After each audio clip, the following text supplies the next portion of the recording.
Hey, welcome back to the Six Figure Mastermind. Marianne DeNovellis here. We talk a lot about Facebook marketing, so let's dive into the pros and cons of how this actually works.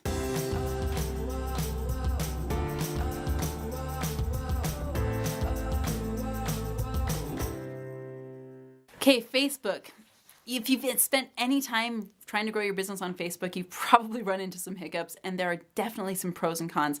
So let's eliminate a lot of those cons right now, share with you some of the pros so that you don't get, dragged down by the idea of marketing on Facebook. Because chances are you've tried it and you've hit some roadblocks and even some failures along the way. So let's go over that. One of the pros for Facebook is that the cost per lead can be very low if you market yourself correctly. And if you click on this video right here, I'm going to share with you how to build those Facebook ads and really track your sales and your cost per lead. The cost per lead on Facebook can be very, very low, especially depending on the ticket price of your items that you're selling. If you've got your analytics set up right, you've got your Facebook ads set up right, you've got your keywords set up right, you can pay just a few cents for a lead that could generate 2, 3, 4, 5, 6-figure sale. So the cost per lead, if you do it correctly, can be very, very low on Facebook. That's one of the pros. One of the cons is that most people do it wrong.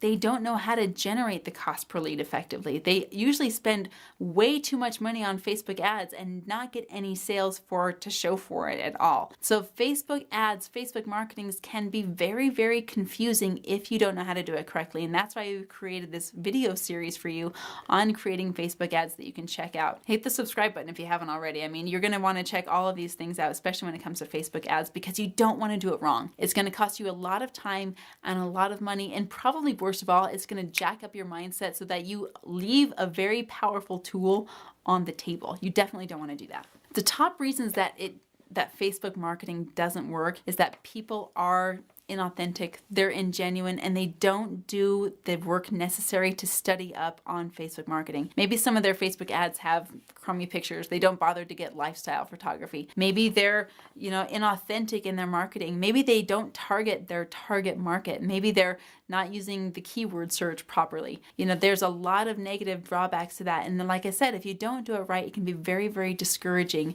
for you to get into the Facebook marketing world. One other of the pros of Facebook marketing is that it's very direct to people. Much like Twitter is a very cool platform because it's very direct for between you and anyone else on Twitter.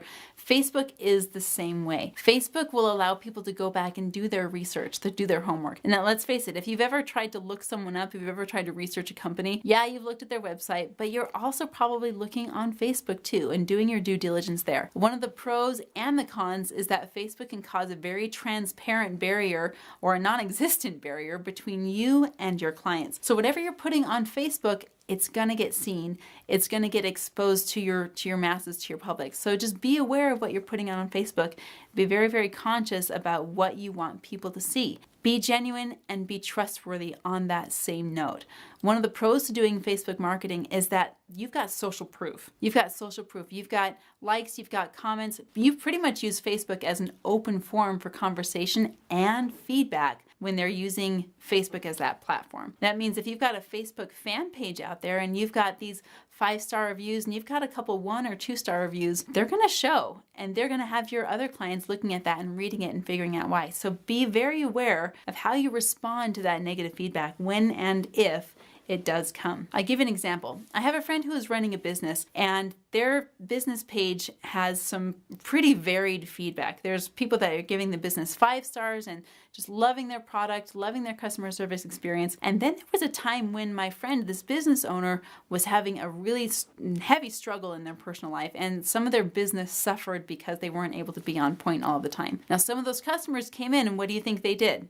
They gave some really low feedback reviews based on their experience with this business. Now, this business owner, what they could have done is gone in and get all defensive and say, you have no idea what I'm going through, and how dare you give me that kind of a feedback when this really tough thing is going on in my life. What do you think that's going to do for your customer reviews?